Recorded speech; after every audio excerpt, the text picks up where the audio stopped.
Hello, everyone, and welcome back to another uplifting episode of Shola's Mentorship Blueprint Podcast, a safe space where we grow together, unlock potential, and nurture the kind of leaders our world needs. I am your host, Olushola Odubanjo, a registered nurse, a chartered manager, and a mentor. Every conversation here is designed to encourage you, inspire you, and remind you that you already carry greatness within you.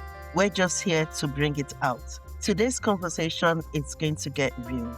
We're talking about leadership in the workplace, specifically for those leaders who've been in the same role for years, who have built their comfort zone, and who, consciously or unconsciously, are blocking the growth of others. The episode is titled Leadership, Growth, and the Fear of Being Outshined. Now, let's set the scene. You walk into a workplace. There's someone who has been there for 10 or maybe 15, maybe even 25 years. They know the system inside out. They've survived every restructuring, every new manager, every policy change. They're comfortable where they are. They're in that comfort zone. But here's the problem. When new ideas come to the table, instead of evaluating them, instead of saying, let's explore this, the answer is often, we've tried that before, or that won't work here. Or sometimes the most silent form of rejection, they just ignore it. Does that resonate with anyone? And for the emerging leaders in the room, the new voices, the fresh energy, it's actually frustrating because how do you navigate a space where you want to contribute, you want to grow, but you're worried that pushing too hard may make you look like you're trying to outshine those that have been there before you? Now, before we go too far, let's pause a bit because here's the truth. The experiences of these long term leaders are valid. They are really valid. They've done the work, they've put in the hours. Many of them have built the very foundations of the system that younger staff now walk into. Some have scars from failed initiatives that look good on paper but crash in reality. And yes, they've seen people coming wanting to leapfrog straight into the top without understanding the grill it took to get there. So it's not about dismissing their position. That's not it. In fact, their perspective is incredibly valuable if it's used to build, not to block. Now, let's talk about the fear factor. But here's the other side. And let's be honest, some leaders aren't just cautious, they're scared. Scared that the younger tech person, fast moving generation will make them look outdated. Scared that their relevance will shrink as new voices merge. And when fear mixes with power, the result is often control. Instead of mentoring, they gatekeep. Instead of uplifting, they suppress. And what could have been a legacy of pride becomes a legacy of insecurity.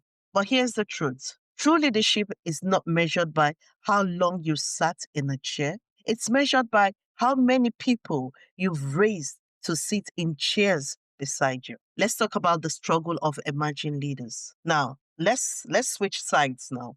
What about the new generation of leaders? You're young, ambitious, you see possibilities everywhere.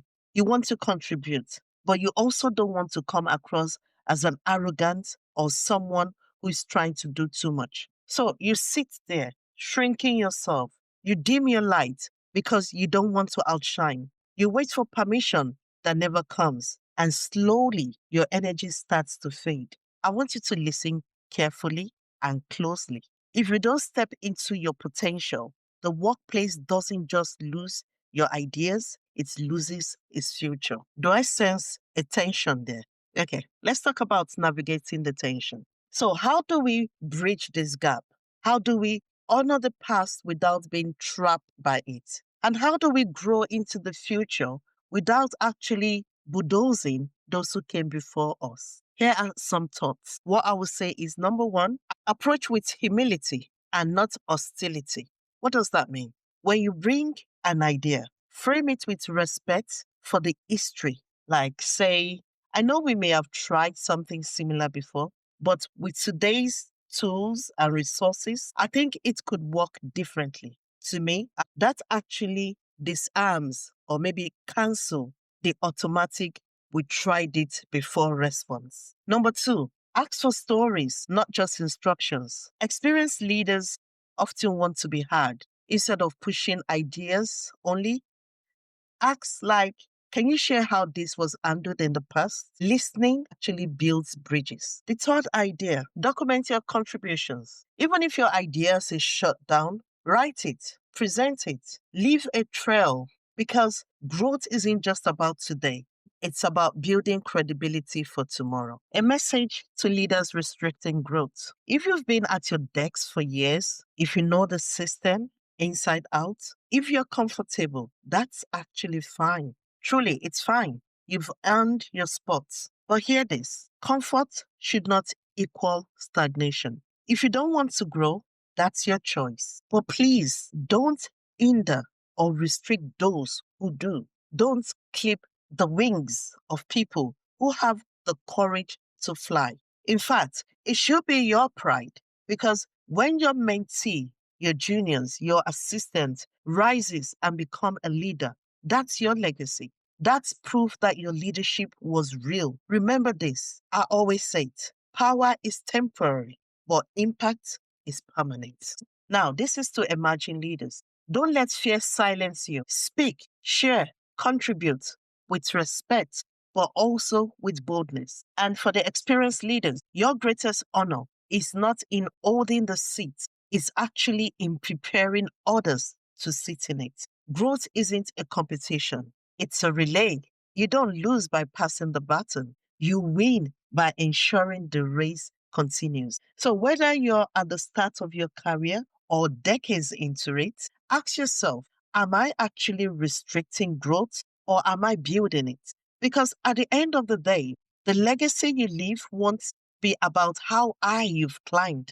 It will be about how many you lifted. This actually brings us to the end of another episode. Thank you for tuning in. If today's episode spoke to you, kindly share it with a colleague, a friend, or maybe even your boss. And don't forget to subscribe to this channel. Remember, leadership is not about power, it's about impact. Until next time, keep growing and keep letting others grow too. Take care. Bye.